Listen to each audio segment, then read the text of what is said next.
Doctor पसुनी, ये जब symptom resist होते हैं, क्या कुछ समय के बाद अपने आप कम भी होते हैं, या एक बार आपके गले की आवाज़ आपकी बदलनी शुरू हुई, क्योंकि वो एक एज भी है जिसमें आवाज़ बदलती है, या अगर जिस तरह स्वेलिंग की बात हो रही है तो वो स्वेलिंग भी नॉर्मल लोगों को होती है, तो ये चीज़ें कंटिन्यू रहती हैं या फिर रुकती हैं बीच बीच में?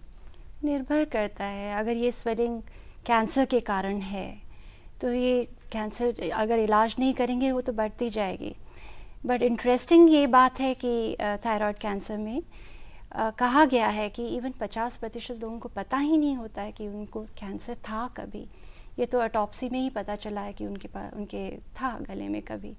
पर जैसे आप बता रहे हैं सिम्टम्स को क्या हो सकता है, अगर ये नोड्यूल और बढ़ता है, किस रफ्तार से बढ़ता है, तो सिम्टम्स उसके मुताबिक होते जाएंगे। अगर ये सांस के रास्ते को दबाएगा तो सांस के रास्ते में दिक्कत आ सकती है, आवाज़ में भी फ़र्क आता है। अगर खाने की नली को दबाता है तो खाने में दिक्कतें आती हैं। अगर फैलाव के साथ होता है, या तो हड्डियों में जाता है या लंग्स में जाता है, तो उसके पर्टेनिंग भी सिम्टम्स हो सकते हैं पेशेंट के। कभी कभी थायराइड की कमी भी पैदा हो जाती है।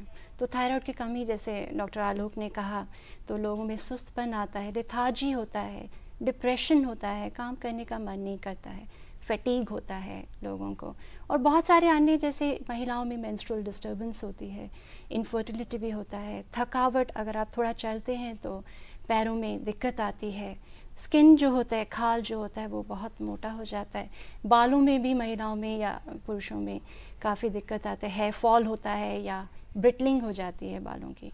तो ये तरह तरह के सिम्टम्स होते हैं जो प्रॉब्लम्स पेशेंट को फेस करना पड़ सकता है।